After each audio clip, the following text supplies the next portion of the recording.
Hello, friends. Welcome to the From Busy to Rich podcast. We help financial advisors grow their businesses beyond the products they sell and the assets they manage, increase profitability, and reclaim their time by providing strategies and insights that will not only change your life, but practice. With me, as always, is Wes Young. And today, we thought it'd be a great opportunity to really step back and talk a little bit about where we are today as a practice and how we are doing things, but also talk through the origin story, because it's really easy to forget about the journey that it took to arrive at where we are today or where you are today. And even for some of our listeners to look at it from an outside perspective and think it's always been this way, or maybe they can't do it just because Wes did it, that it'd be too difficult or it's out of their reach. So Wes, I'd love for you to kick off and just talk through how are things today and really what was the genesis of that storyline there from what we've grown to where we are in a practice. Yeah, you bet, Justin. I love talking about this stuff because you're exactly right. I'm going to tell you a little bit about like the state of the union today. But oftentimes, and we see this over and over again when we're teaching our class Transform, and we get advisors that are at all different seasons of their growth within the organization. Some massive organizations, some they are a one-man band or a one-woman band out there.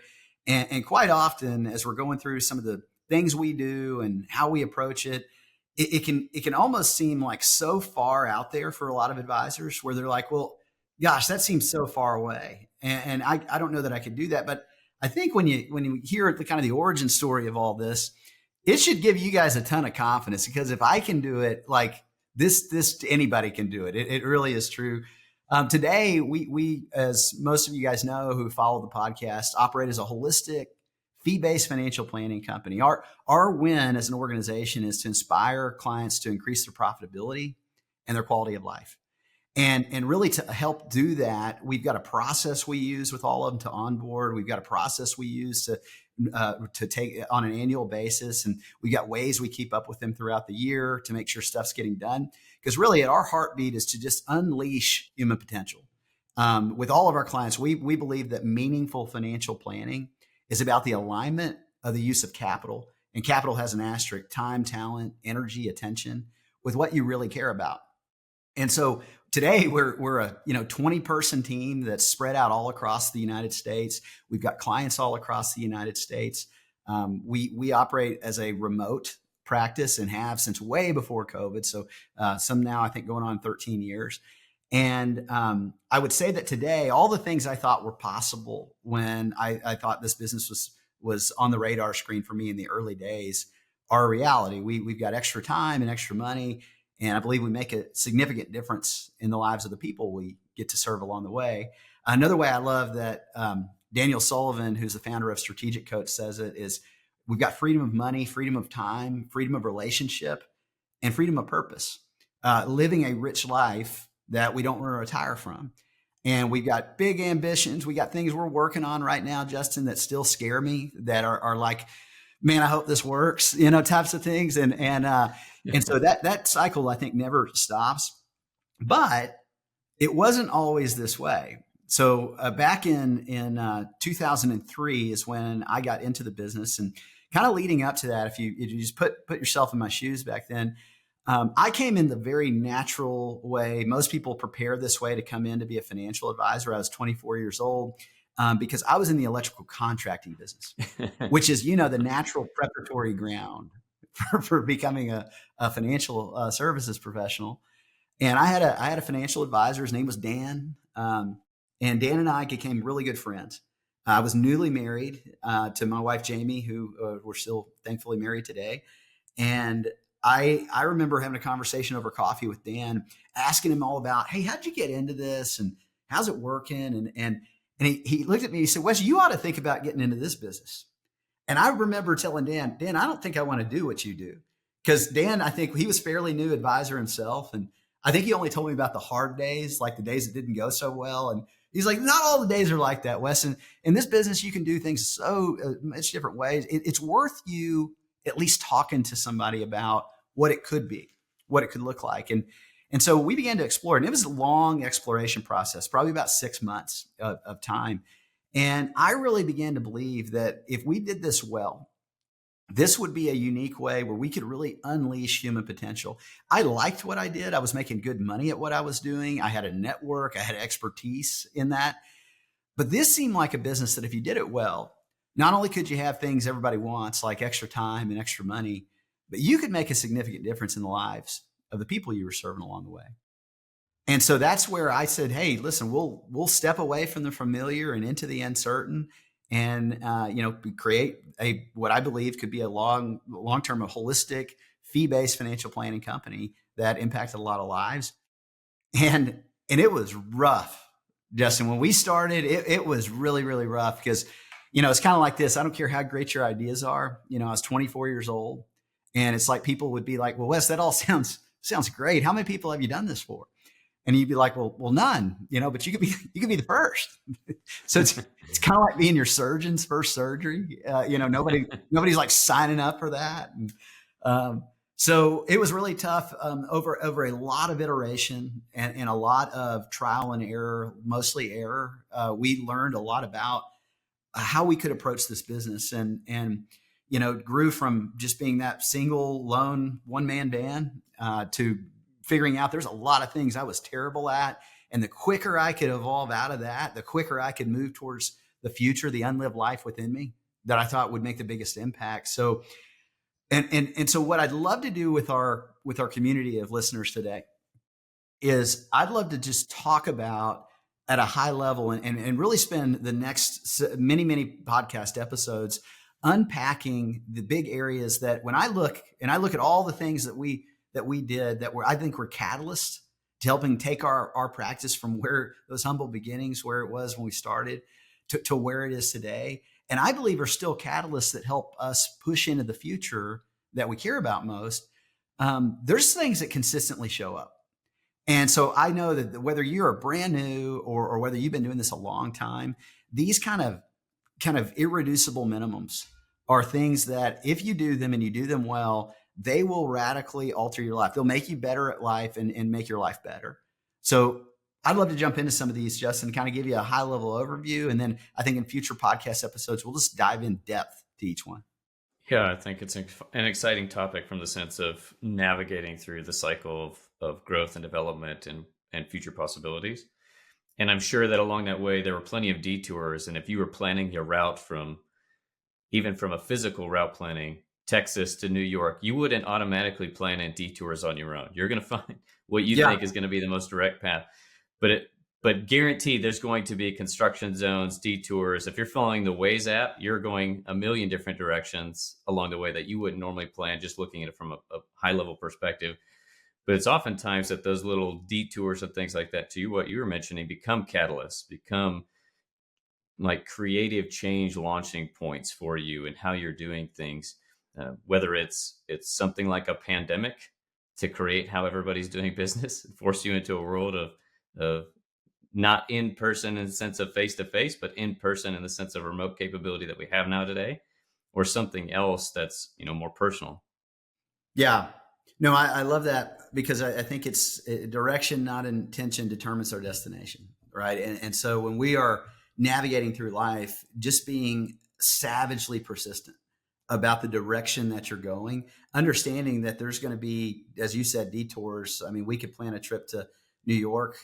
We could pray about it. We could look at maps about it. But if we get in a car and we head south from my home here in Austin, Texas, we're going to end up in Mexico, not New York. And so what we want to do is be savage about always realigning the direction.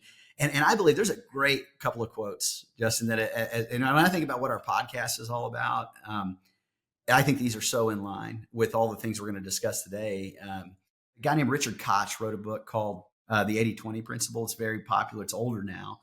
And there's been several iterations on it since then. But he has this quote that lives in my mind.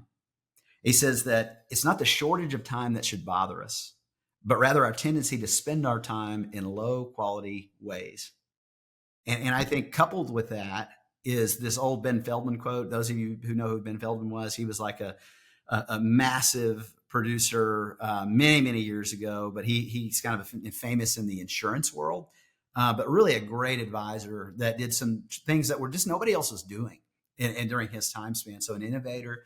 But he says we enter this business in a state of starry-eyed enthusiasm, and then we educate ourselves to a place of sophisticated confusion. And I believe that's so true. And you can there's a lot of things you could work on. There's a lot of things you could do to grow in this business. But sometimes we get so smart, we find ourselves in this sophisticated confusion. But the happiest people, the people living a rich life that they don't want to retire from, continue to find ways to emerge to their next level of mature simplicity. And so when I look at the things that are catalysts, and I'm just going to kind of go through these rapid fire with you, Justin, feel free to jump in and tease any of these out. But one of them is unleashing the unlived life within you. When I think about this one, I think about that all of us, there's another great book we'll talk about in the future. Stephen Pressfield wrote it, and it's called The War of Art. And one of the things he says in there is that most of us live two lives. Most of us have two lives, the life we live and the unlived life within us. And between those two stands resistance. And so on a regular basis, and one of the things we're going to start doing next week is talking about how do you actually unleash the unlived life within you? Because you never drift into a excellent life. You know, most people, frankly, even in our business, even people that are producing well and don't necessarily have bad lives, they kind of fall into this place where they're doing life by default rather than by design. And so if there's something that we are savages at on a regular basis, it is regularly defining where is it that we want to go? What future? What's the big ambition that we have out there right now that we get excited about? And we do that. We kind of do it in these segments of like 3 years out. What does a rich life look like in all the areas of life we care about? You know, the professional life, certainly, the financial life, your relationships that you have, the physical health that you're in, and the spiritual life, because all these things kind of weave together and touch. None of these can be compartmentalized. But what is it? Like if you were to tell me what a great life looks like, what does it look like? And that's harder than most people think. You know, when I hear people, and from time to time I'll have advisors go, you know, things they're not going that well. Or man, I'm really struggling and suffering. I just wish life was better. I wish it was different. And I just stop them and I say, listen, we've kind of talked long enough about the way you're feeling. What would it have to look like for you to say things are going great? And how I can tell you there is a long pause after I ask that question, because people are like, I don't really know. It's just not this. I'm like, well, until we can find what it is, it's really tough to build a life that is moving in that direction. I was just going to jump in there for a second and say it reminds me a lot about people that say they go to the gym and that they quote unquote eat right, but they're not getting results. Things just don't work for them. Like I tried to exercise, I tried to diet, it just didn't work for me. I'm like, well, tell me more. What were you doing? Well, I would just show up to the gym. Yeah. Okay. Did you have a plan? Like what were you doing to promote the type of results that you wanted? And there is no plan. They just showed up and I don't know, thought through osmosis that somehow it was going to work its way out. Right. They got the first step right. Yeah. They just didn't have the next step. Right. Battle one was won. But figuring out having a plan for that, to your point of by default versus by design, you're just not going to get to where you really want to go. Yeah. And you really don't know what that is unless you spend that time to iron that out.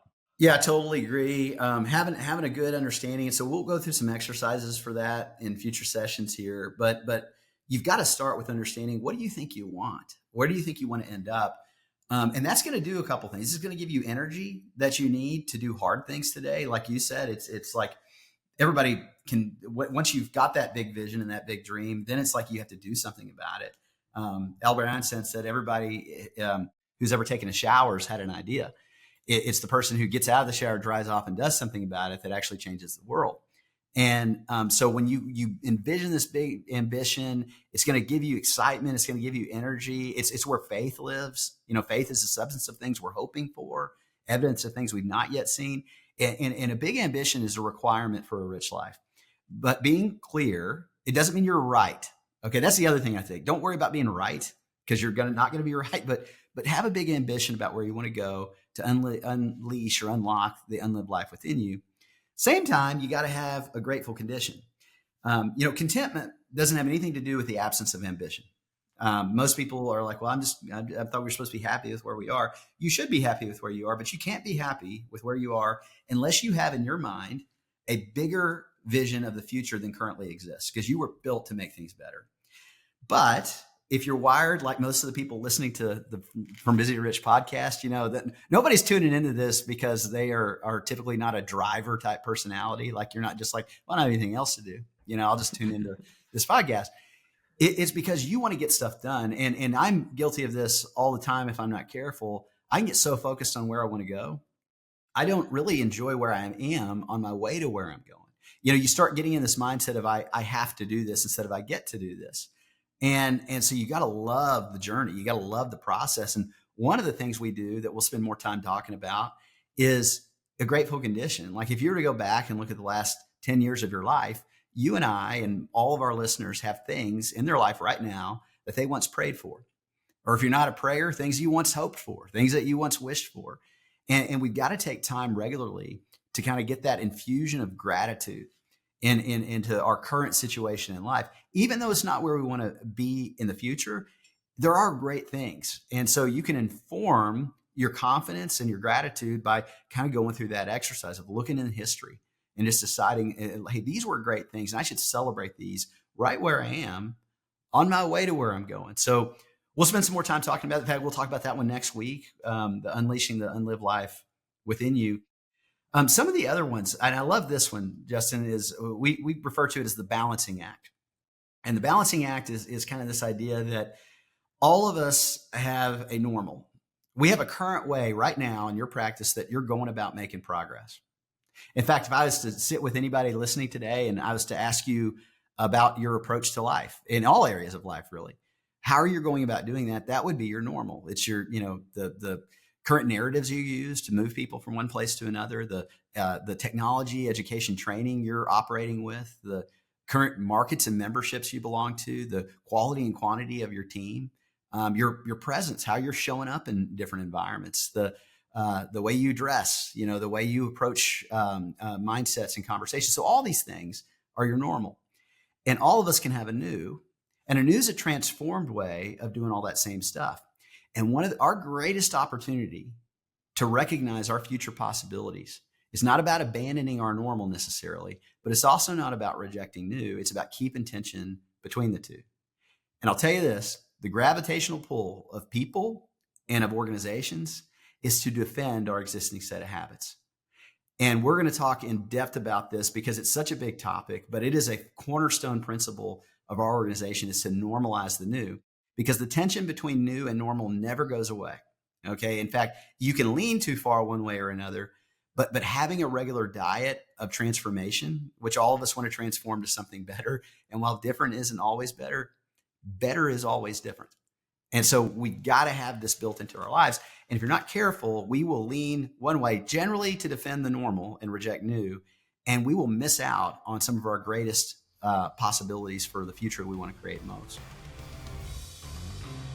Hey, thanks for tuning in to From Busy to Rich. If you're listening and something sparks a question or you just want to explore these ideas further, visit us at wesyounglive.com or email us at info@wesyounglive.com. You'll find free resources, tools, and ways to get in touch. We'd love to hear from you. Yeah, it's interesting how this shows up, especially in the world as advisors for our listeners. I guarantee everyone on this conversation, if you've been doing this for more than a day, you've had a conversation with a client or prospective client to where they went and justified something that you knew was not a wise decision or what they were doing financially and how they were doing their planning. And you were trying to educate them, coach them, and all they were doing was sitting back and creating defenses about why they were doing it and why it made sense in the moment and why it makes sense now. Well, I just It's because it creates a level of discomfort to create that change and embrace something.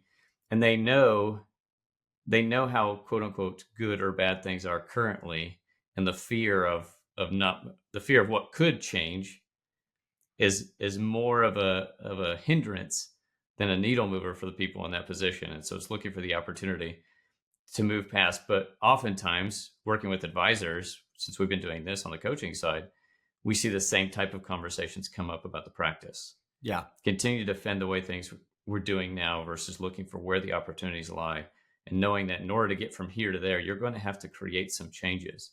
Yeah. Yeah. I love it. And some things just have a shelf life too, Justin. Some things that were great when you started, they no longer fit. We're building a new house right now in the middle of the construction process, and my wife has already made it really clear that the couch we have, it doesn't fit in the new environment we're moving into. It was a great couch, and it's moved with us for a couple times, but it's not making this next journey, she said, because it has a shelf life. And many things that we're doing that maybe were useful to us when we got started are no longer serving us. In fact, many times they serve as a unnecessary resistance and preventing us from getting that unlived life that we want to achieve most. The other thing I think about here, some other ones, is this, I call it the referral paradox.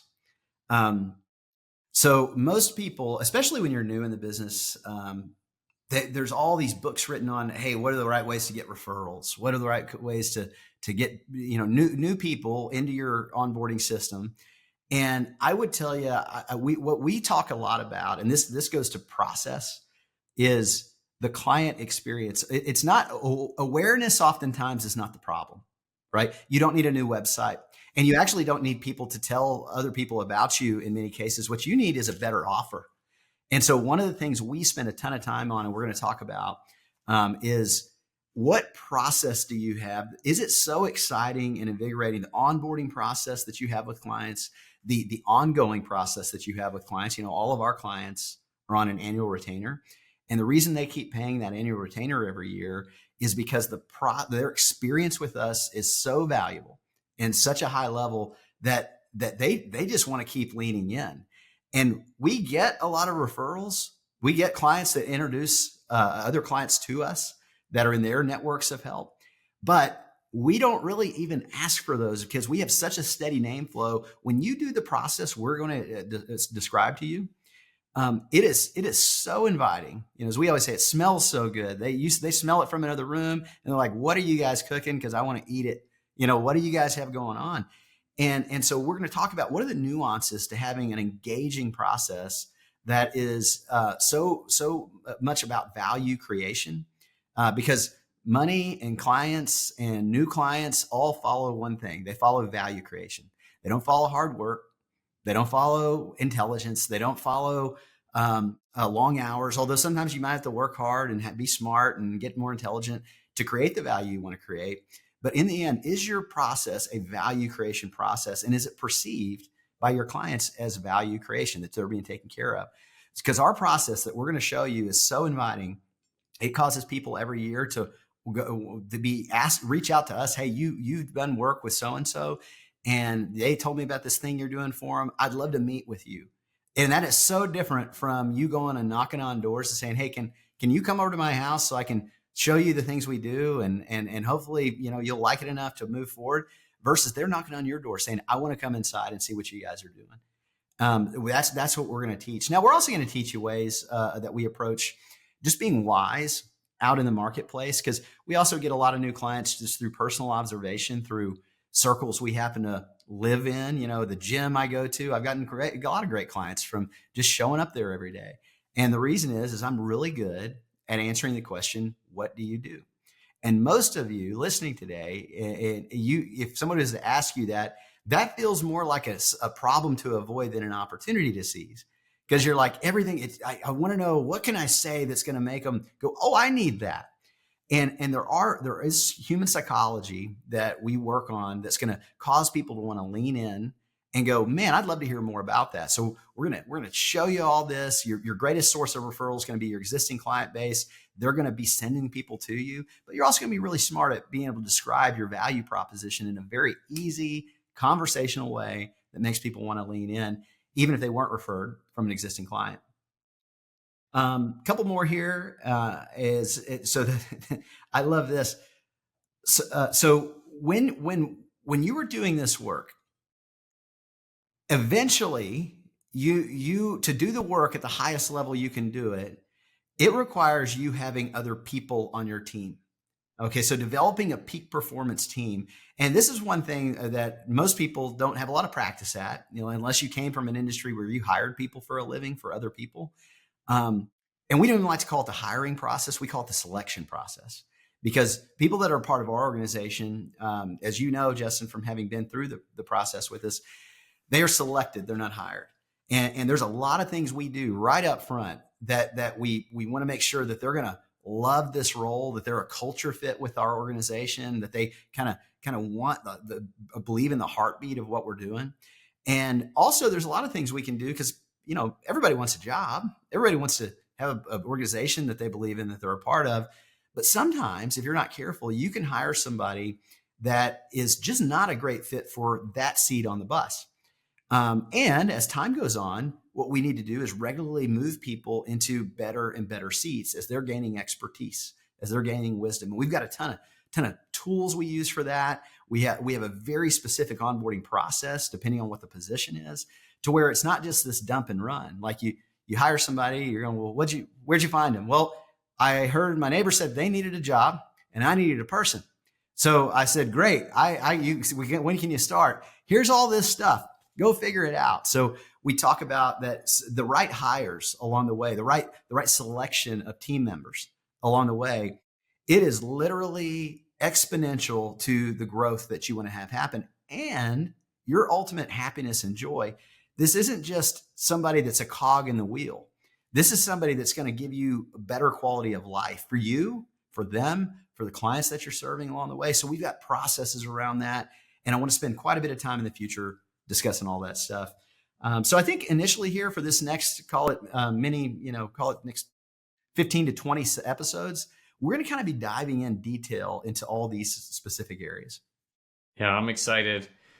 Well, for today, I hope you enjoyed today's episode. And for more information about Wes, our process, highly encourage you to go check out wesyounglive.com.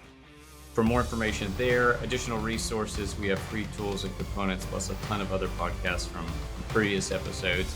So until next time, you guys take care, and we'll see you back next week.